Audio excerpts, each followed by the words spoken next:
Student, अगर आप भी बोर्ड एग्जाम 2024 देने वाले हैं तो आज की वीडियो आप सभी के लिए बहुत ही ज़्यादा इंपॉर्टेंट होने वाली है, क्योंकि आज की इस वीडियो में मैं आपको क्लास 12th मैथ के कुछ डिफरेंट चैप्टर के इंपॉर्टेंट क्वेश्चन मैं आपको कराने वाला हूं। जैसे आप आव्यू को पकड़ लीजिए और आप एप्लीकेशन ऑफ इंटीग्रल्स पकड़ लीजिए। इसी तरीके से आपके जो डिफरेंट टाइप के चैप्टर्स है, जो इंपॉर्टेंट चैप्टर है और इंपॉर्टेंट चैप्टर में जो इंपॉर्टेंट क्वेश्चन है वो सारे क्वेश्चन मैं आपको कराने वाला हूँ। तो स्टेप बाय स्टेप सारे क्वेश्चन को मैं आपको कराता जाऊँगा। कॉपी और पेन लेकर के सारे क्वेश्चन को नोट कर लीजिएगा और नोट करने के बाद एक बार खुद से भी प्रैक्टिस करिएगा ज़रूर से, ठीक है। इस क्वेश्चन में बोल रहा है यदि हमारे पास a इक्वल टू एक मैट्रिक्स दे रखी है तो सिद्ध कीजिए। हमारे पास ये दे रखा है a की power 3 minus 6a square plus 7a plus 2i equal to 0 हमें प्रूफ करके दिखाना है। बहुत ही छोटा सा क्वेश्चन है, अच्छा क्वेश्चन है। इसको आपको क्या करना है, ज़रूर से सॉल्व करना है, क्योंकि इस टाइप के क्वेश्चन आपके बोर्ड एग्जाम में पूछे जाते हैं। तो इसमें देखिए हमें सारे टर्म की पहले वैल्यू निकालनी है, फिर कैलकुलेट करके उसको 0 के बराबर प्रूफ करना है।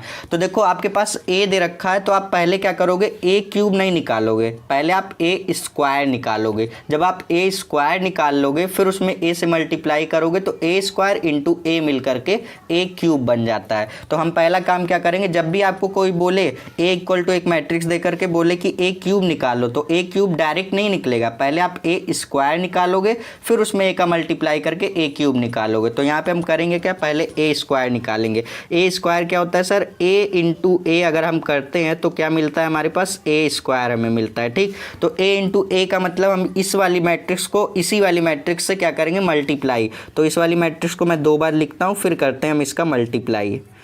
0 2 1 2 0 3 ये हमने लिख दिया। अब इसको एक बार फिर से मैं लिखता हूँ, जिससे कि हम लोग क्या करने वाले हैं, दोनों ही मैट्रिक्स का आपस में मल्टीप्लाई करने वाले हैं। अब मैट्रिक्स का मल्टीप्लाई, अगर देखिए मैट्रिक्स चैप्टर आप नहीं पढ़े तो ऑलरेडी मैंने पढ़ा दिया, आप जा करके पढ़ सकते हैं। अब देखिए इसका मल्टीप्लाई कैसे करते हैं हम लोग, मल्टीप्लाई हम लोग करते कैसे हैं, रो बाई कॉलम करते हैं। तो यहाँ से हम लोग मल्टीप्लाई करेंगे तो कितना आएगा, यहाँ से देखिए a square equal to multiply करेंगे तो कैसे, रो बाई कॉलम, इस वाली रो का इस वाली कॉलम से ऐसे करते हैं। तो 1 का 1 से करेंगे तो 1 प्लस 0 का 0 से तो 0, 2 का 2 से तो यहाँ पे 4, उसके बाद 1 का 0 से तो 0, उसके बाद 0 का 2 से तो भी 0, और उसके बाद 2 का 0 से तो भी 0। तो ये हो गई आपकी पूरी की पूरी 0।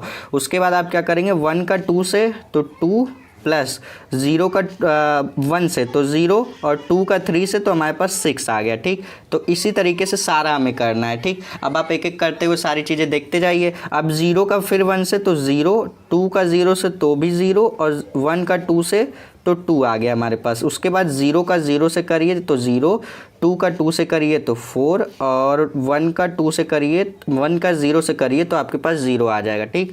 उसके बाद 0 का आप 2 से करेंगे तो आपके पास 0 आएगा, 2 का 1 से करने पर आपके पास 2 आएगा और 1 का 3 से करने पर 3 आएगा। अब लास्ट वाली रो का कर लेते हैं, 2 का 1 से करना है। देखिए एक स्टेप मैं आपको बता दे रहा हूँ, बाकी वाला आप खुद से कर लीजिएगा, ठीक। अब देखिए इस वाली रो का इस वक्त इन तीनों कॉलम से 2 का पहले तो 1 से करेंगे तो 2, 0 का 0 से तो 0 और 3 का 2 से तो हमारे पास 6, उसके बाद 2 का 0 से तो 0, 0 का 2 से तो भी 0 और 3 का 0 से तो भी 0। तो ये 0 हो गया। अब यहाँ पे 2 का 2 से 4 प्लस 0 का 1 से तो 0 प्लस 3 का 3 से तो 9, ये हमने कर लिया। अब इसको सॉल्व कर लीजिए। सॉल्व करने के बाद जो वैल्यू आएगी वही आपके पास a स्क्वायर की वैल्यू होगी। तो a स्क्वायर इक्वल टू, यहाँ पे मैं बॉक्स बनाता हूँ। अब इसको ऐड करते हैं तो a स्क्वायर की वैल्यू क्या आती है उसको देखते हैं। पहले तो देखो 1 प्लस 4 कितना हो गया, 5 और ये हो गया 0 और ये हो गया 8 और ये हो गया हमारे पास 2 और ये हो गया 4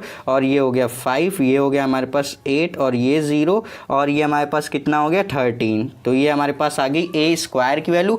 तो अब अगर हमें a स्क्वायर मिल गया तो अगर हम यहाँ से a क्यूब निकालना चाहेंगे तो क्या लिख सकते हैं, a स्क्वायर इंटू a मिल करके हमारे पास क्या बनता है, a क्यूब बनता है, ठीक। तो a क्यूब के लिए आपको करना क्या होगा, a क्यूब के लिए आप a स्क्वायर वाली मैट्रिक्स पहले लिखेंगे जो कि है 5 0 8 2 4 5 8 0 13, ये हमने लिखा। अब इसमें a फिर से मल्टीप्लाई करेंगे तो a वाली मैट्रिक्स ये दे रखी है 1 0 2 0 2 1 2 203। अब आप क्या करेंगे, जैसे मैंने इसका मल्टीप्लाई किया सेम इसी तरीके से आप इसका भी करेंगे। मैं डायरेक्ट इसलिए कर रहा हूँ जिससे कि आपका टाइम बच सके। तो ए क्यूब इक्वल टू, अब जब आप क्या करेंगे, इसको आप इन दोनों मैट्रिक्स का आपस में जैसे रो बाई कॉलम करते हैं ना, उसको आप करोगे तो इसकी डायरेक्ट जो वैल्यू आएगी उसको मैं लिख देता हूँ। ए क्यूब की वैल्यू आएगी 21 और यहाँ आएगा 0 और 34 और उसके बाद यहाँ पे 12 और 8 23 और यहाँ पे आपके पास क्या आएगा 34 आएगा और यहाँ पर 0 आएगा और यहाँ पे 55 आएगा। तो इसी तरीके से ये आपके पास वैल्यू हो गई ए क्यूब की वैल्यू। अब हम क्या करेंगे, सारी वैल्यू को यहाँ पे रख के कैलकुलेट करेंगे। तो यहाँ पे हमारे पास हमें करना क्या है, हमें ए cube minus 6a² plus 7a और प्लस का 2i करना इक्वल टू के 0 प्रूफ करके दिखाना है। ठीक, तो वैल्यू रखिए, सारी की सारी वैल्यू रखिए आप यहाँ पे। तो पहले ए क्यूब की वैल्यू ये हमारे पास दे रखी है 21 0 34 12 8 22 23 है, माफ़ कीजिएगा। उसके बाद 34 0 55 ये हमने लिखा।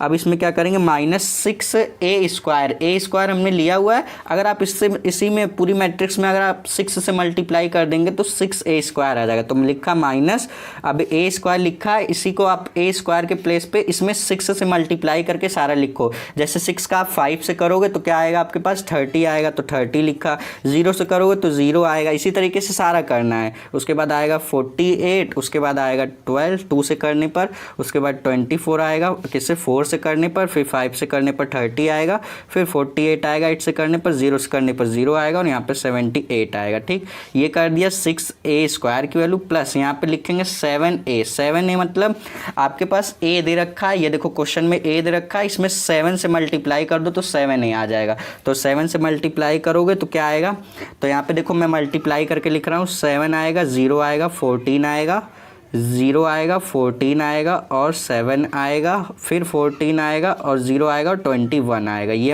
हमने लिखा प्लस 2i का मतलब क्या, जो आइडेंटिटी मैट्रिक्स जिसके विकर्ण पे 0 होते हैं, बाकी मतलब जिसके विकर्ण पर 1 होते हैं बाकी सब 0 होते हैं, तो उसको आइडेंटिटी मैट्रिक्स में आप क्या करोगे, जब 2 का मल्टीप्लाई करोगे तो जहां आपका आइडेंटिटी पे 1 होता है, विकर्ण पे 1 होता है, वहां पे आप क्या लिख दोगे 2। जैसे यहाँ पे 0 और यहाँ पे 0 फिर 2 फिर 0 और 0 0 2 लिख दिया। अगर आपका 2 से नहीं मल्टीप्लाई करते तो यहाँ पे 1 1 होता है। इस तरीके से मैंने 2 से मल्टीप्लाई किया तो 1 1 वाले से हुआ और 0 वाले से होने पर 0 हो जाता है। अब इसको सॉल्व कर लीजिए, आपको इसको 0 के बराबर प्रूफ करके दिखाना है। आप क्या करेंगे, पहले इसको अलग सॉल्व करेंगे। तो इन दोनों को देखिए सॉल्व करने पर आपके पास क्या आएगा, जैसे 21 माइनस 30 क्या आएगा, माइनस का 9, 0 माइनस 0 0 आएगा, 34 माइनस 48 माइनस का 14 आएगा। इस तरीके से सारा, उसके बाद 0 माइनस 16 आएगा, -7 आएगा, उसके बाद -14 आएगा, उसके बाद 0 और माइनस का 23 आएगा। ये लिखा। अब यहाँ पर लिखेंगे प्लस। अब क्या करिए, आप इन दोनों को जोड़िए। पहले इन दोनों को माइनस किया, अब इन दोनों को ऐड करेंगे। तो ऐड करो तो क्या आएगा, 7 + 2 9 आएगा, 0 + 0 0 आएगा, 14 + 0 14 आएगा। इस तरीके से सारा आएगा।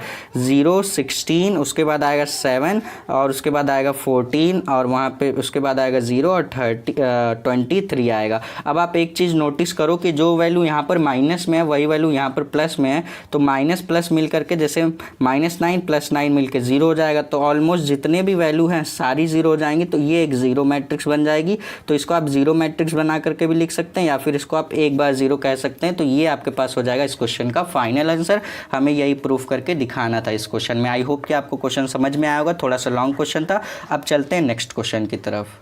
सो स्टूडेंट, ये रहा हमारे पास नेक्स्ट क्वेश्चन। देखिए क्वेश्चन नंबर 2 में हमारे पास क्या बोला गया, सदिश हमारे पास a वेक्टर इक्वल टू दे रखा है और b वेक्टर इक्वल टू दे रखा है कि योगफल के अनुदिश मात्रक सदिश ज्ञात कीजिए। अब बात करें ये कौन से चैप्टर से क्वेश्चन है, तो ये आपके वेक्टर अलजेब्रा जो आपका सदिश बीजगणित आपका चैप्टर नंबर 10 है उससे पूछा गया। और ये चैप्टर भी मोस्ट इंपॉर्टेंट है, आपको ग्रेजुएशन में भी पढ़ने को मिलेगा। अगर आप मैथ से BSc करते हैं तो यहाँ पर आपको ये चैप्टर के अच्छे खासे क्वेश्चन देखने को मिलेंगे। फिलहाल ये 12th लेवल का क्वेश्चन है, तो इसको कैसे सॉल्व करेंगे वो मैं आपको बताता हूँ।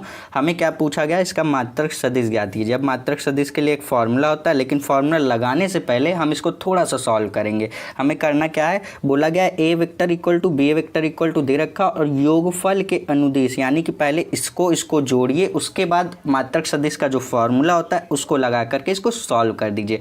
तो ए वेक्टर और बी वेक्टर दे रखा है, हम क्या करेंगे, यहाँ पे लिखा, हम क्या करेंगे, दोनों को पहले तो जोड़ेंगे। यहाँ पे लिखा ए वेक्टर प्लस बी वेक्टर, इसको हमने क्या किया, इसको हमें दोनों को जोड़ना है। और यहाँ पे आप लिखेंगे, माना हम जो ये ए वेक्टर और बी वेक्टर को जोड़ रहे हैं ना, ए वेक्टर प्लस बी वेक्टर को हम क्या कर रहे हैं, सी वेक्टर मान ले रहे हैं। इसको हम एक बार अगर लिखना चाहेंगे तो डायरेक्ट सी वेक्टर लिख सकते हैं। तो पहले ए वेक्टर की वैल्यू लिखिए जो कि है 2i प्लस 2j और माइनस का 5k, ठीक, ये लिखा। अब इसमें ऐड क्या कर रहे हैं, हम लोग ऐड कर रहे हैं 2i, मतलब बी वेक्टर की value 2i plus J cap और प्लस का 3 कैप, ठीक, ये हमने लिखा। अब देखो A vector B plus B vector को हमने क्या माना है, सी वेक्टर माना है, तो हम इसको क्या लिख देंगे, सी वेक्टर लिख देंगे इक्वल टू, आप देखो इन दोनों को जोड़ रहे हो ना, तो देखो 2i प्लस 2i कितना हो जाएगा, 4i।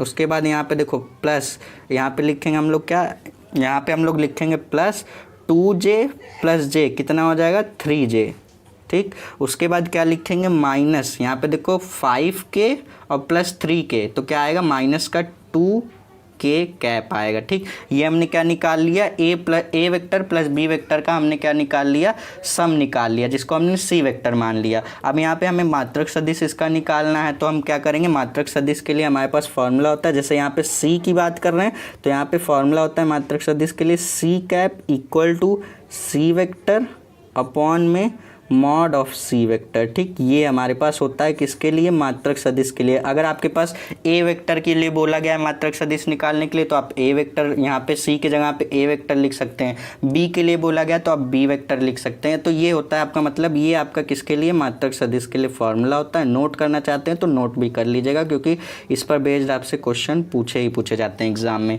तो ये मात्रक सदिश के लिए फॉर्मूला हो जाता है। अब इसको हम लोग अप्लाई करने से पहले देखो, अप्लाई आप क्या करोगे, सी वेक्टर की तो वैल्यू आप डायरेक्ट लिख दोगे, लेकिन मॉड ऑफ सी वेक्टर कैसे निकालोगे उसका भी तरीका होता है। मॉड ऑफ सी वेक्टर देखो कैसे निकालेंगे, लिखा mod of C vector equal to, देखो सी कैप हमारे पास मात्रक सदिश है और यहाँ पे हम लोग निकालने क्या जा रहे हैं, मॉड ऑफ सी वेक्टर। तो मॉड ऑफ सी वेक्टर कैसे निकालोगे, आपको सबसे पहला काम करना है रूट लगा देना है इस तरीके से।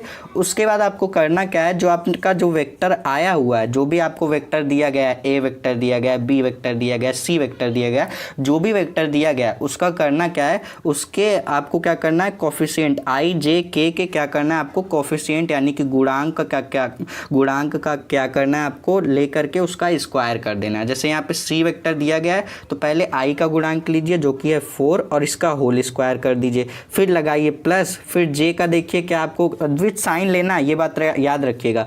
देखिए जे का गुणांक देखेंगे तो 3 दे रखा है तो 3 का स्क्वायर कर दिया, उसके बाद लगाया प्लस। अब देखो के का गुणांक -2 दे रखा है, इसीलिए मैंने क्या कहा, साइन के साथ लेना है, तो -2 का होल स्क्वायर कर दिया। देखो मॉड ऐसे ही निकालते हैं, जब भी आपको ए वेक्टर बी वेक्टर इसी तरीके से किसी का भी निकालना हो, आपको ऐसे वेक्टर फॉर्म में दे रखा है, मॉड में निकालना है तो ऐसे ही करते हैं। अब इसको सॉल्व करो तो आपके पास मॉड ऑफ सी वेक्टर की वैल्यू आ जाएगी, इसमें पुट कर देना, ये वैल्यू मिल गई आपके पास पहले ही, और इसकी वैल्यू निकाल के सॉल्व कर देना है। तो अब देखो कैसे करेंगे, 4 का स्क्वायर 16 प्लस 3 का स्क्वायर 9 और प्लस -2 का स्क्वायर क्या होता है 4, तो ये हमने लिखा। तो यहाँ पे हमारे पास मॉड ऑफ सी वेक्टर की वैल्यू क्या आ जाएगी, रूट में क्या आ जाएगी 29 आ जाएगी, तो रूट में 29 आ गई। अब देखो इसका कोई स्क्वायर नहीं होता तो इसको हम लोग रूट में ही रख सकते हैं। अब यहाँ पे मात्रक सदिश पूछा गया है तो पहले हम लिख देते हैं यहाँ पे मात्रक सदिश। देखो इसके लिए हम लोग क्या लिख सकते हैं, मात्रक सदिश C cap equal to, formula होता है ना सी वेक्टर, तो सी वेक्टर की वैल्यू आप पहले लिखिए जो कि है 4i cap plus 3j cap -2k cap, ये लिखा अपॉन, हम क्या करेंगे अपॉन में मॉड ऑफ सी वेक्टर, तो मॉड ऑफ सी वेक्टर की वैल्यू रूट में 29 आई है, ठीक। आप इसको थोड़ा सा और अच्छी तरीके से लिखना चाहोगे तो क्या करोगे, इसको ब्रेक कर सकते हो। कैसे sir, C cap equal to लिखा 4 अपॉन में रूट ऑफ 29 ये लिखा और आई कैप लिख दिया, प्लस यहाँ पे 3 अपॉन रूट ऑफ 29 और जे वेक्टर लिख दिया। उसके बाद -2/√29 और यहाँ पे के कैप लिख दिया। तो ये आएगा आपके पास इस क्वेश्चन का फाइनल आंसर। अगर आप यहाँ पर भी करते हो आंसर लिख करके तो एग्जामिनर मार्क्स तो नहीं काटेगा, लेकिन अगर आपको इस तरीके से प्रूफ करने को कहा गया है तो आप इस फॉर्म में ले आ करके ही छोड़ना। ठीक, तो ये क्वेश्चन आपके बोर्ड एग्जाम में पूछा हुआ क्वेश्चन है। अच्छा खासा आपका वेटेज था इस क्वेश्चन का, कई बार पूछा गया इसलिए मैंने आपको बता दिया। अब चलते हैं नेक्स्ट क्वेश्चन की तरफ। सो स्टूडेंट, ये रहा हमारे पास नेक्स्ट क्वेश्चन। देखो इस क्वेश्चन में थोड़ा सा लैंग्वेज वाला क्वेश्चन है, लेकिन अच्छा क्वेश्चन है, इजी क्वेश्चन है। करेंगे कैसे, पहले क्वेश्चन को पढ़ते हैं कि क्वेश्चन में बोला क्या गया है, दिया क्या क्या गया है और पूछा क्या गया है। ठीक, क्वेश्चन में बोल रहा है घन का आयतन हमारे पास 8 सेंटीमीटर क्यूब पर सेकेंड की दर से बढ़ रहा है। क्या बढ़ रहा है, आयतन बढ़ रहा है। ठीक, यानी कि वॉल्यूम इंक्रीज कर रहा है। उसके बाद बोल रहा है पृष्ठ क्षेत्रफल किस दर से बढ़ रहा है, ये पूछा गया है हमसे। यहाँ पे क्वेश्चन मार्क होना चाहिए, मैंने यहाँ पे गलत कर दिया उसके लिए। अब यहाँ पे क्वेश्चन मार्क, यानी कि हमसे ये पूछा गया है कि पृष्ठ का क्षेत्रफल किस दर से बढ़ रहा है। उसके बाद बोला जबकि किनारों की लंबाई यानी कि कॉर्नर की लेंथ हमारे पास 12 सेंटीमीटर 12 सेंटीमीटर दे रखी है। तो हम क्या करेंगे, पहले देख लेते हैं कि क्या क्या चीज़ें दे रखी हैं, क्या हमें निकालना है, उसके अकॉर्डिंग हम क्वेश्चन को आगे प्रोसीड करेंगे। तो देखो हमारे पास क्या बोल रहा है, घन का आयतन बढ़ रहा है। जब कोई चीज़ें बढ़ रही होती है या घट रही होती है तो वो समय के रिस्पेक्ट में होता है। ठीक, तो यहाँ पे हमारे पास आयतन बढ़ रहा है तो इसको हम लोग लिख सकते हैं dv/dt इक्वल टू dv/dt। क्यों लिखा, क्योंकि समय के रिस्पेक्ट यानी कि टाइम के रिस्पेक्ट में ही कोई चीज़ें बढ़ रही होती है या फिर घट रही होती है। तो यहाँ पे वॉल्यूम बढ़ रहा है तो इसलिए v लिख दिया। ठीक, तो dv/dt का मतलब वॉल्यूम बढ़ रहा है या फिर घट रहा है, इस तरीके से आप समझ लेना।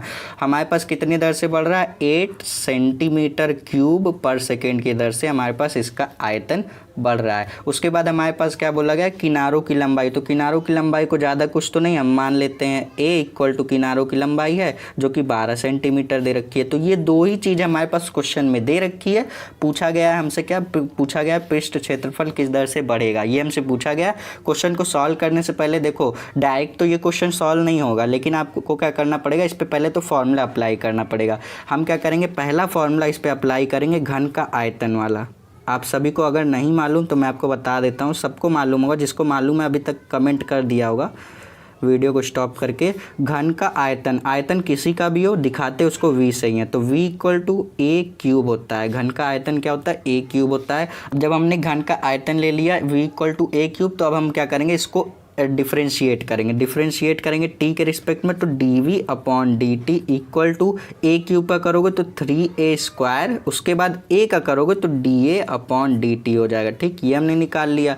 अब यहाँ से देखो dA/dt निकालेंगे क्योंकि dv/dt हमारे पास क्वेश्चन में दे रखा है। ठीक, तो dv/dt की वैल्यू क्या रखोगे, 8 रख दिया, इक्वल टू यहाँ से लिखा 3a² इंटू dA/dt कर दिया। ठीक, ये हमने कर दिया। अब यहाँ से dA/dt निकालना चाहोगे तो इस वाले पूरे टर्म को इधर भेजोगे तो इधर मल्टीप्लाई में इधर जाएगा तो 8 के डिवाइड में हो जाएगा, तो 3a²। तो ये हमारे पास dA/dt की वैल्यू आ गई। लेकिन ये आपका इस क्वेश्चन का फाइनल आंसर नहीं है। dA/dt की वैल्यू मैंने क्यों निकाली, अभी आपको इसका काम पड़ेगा, इसलिए मैंने निकाली है साइड में। अब देखो हम फॉर्मूला क्या लगाएंगे, हमसे पूछा गया पृष्ठ क्षेत्रफल किस दर से बढ़ेगा, तो यहाँ पे हम लोग लगाएंगे घन का संपूर्ण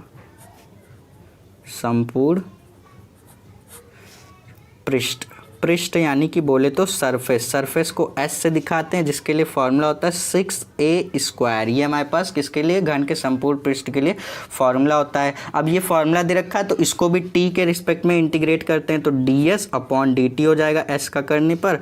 उसके बाद 6a² है तो a² का करोगे तो 2 इधर मल्टीप्लाई हो जाएगा, तो ये हो जाएगा 12a इंटू a का करोगे तो dA/dt हो जाएगा। अब dA/dt हमने निकाल लिया है, इसमें हम रखेंगे, इसीलिए हमने dA/dt पहले निकाला।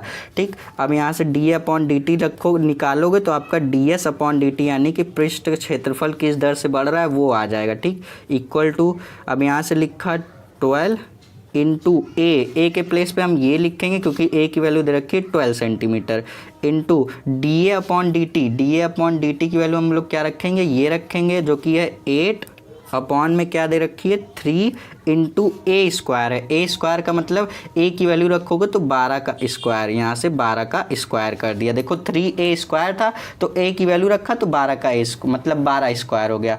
तो यहाँ से आप देखोगे ये वाला 12 एक 12 से आपका कैंसिल आउट हो जाएगा, यहाँ पे स्क्वायर है। उसके बाद ये वाला 3 क्या करेगा, इस वाले 12 को कैंसिल करेगा तो ये 4 हो जाएगा, 3 4 जा 12 हो जाएगा। उसके बाद ds अपॉन dt पृष्ठ का क्षेत्रफल किस दर से बढ़ेगा उसको कैलकुलेट करते हैं। यहाँ पर बचा 4 इंटू ऊपर बचा है 8 और अपॉन में कुछ नहीं तो यहाँ पर सिर्फ और सिर्फ 12 बचा हुआ है। ठीक, सिर्फ और सिर्फ 12 क्यों, क्योंकि 12 का स्क्वायर था तो हमने क्या किया, एक 12 कैंसिल आउट किया तो हमारे पास 12 आ गया। अब इसको सॉल्व कर लो, आपके पास ds अपॉन dt आ जाएगा। तो ds upon dt equal to क्या आ जाएगा, यहाँ से आएगा 32 अपॉन 12। इसको कैंसिल आउट करोगे तो आपके पास ds अपॉन dt की जो फाइनल वैल्यू आएगी वो आएगी 8/3। तो ये आपके पास मतलब किसकी वैल्यू आ जाएगी, पृष्ठ के क्षेत्रफल किस दर से बढ़ रहा है, ये आपके पास इस क्वेश्चन का फाइनल आंसर हो जाएगा। आई होप कि आपको ये सारे क्वेश्चन अच्छी तरीके से समझ में आए होंगे। अगला वीडियो आप किस चैप्टर से चाहते हैं वो हमें कमेंट करके बताइए।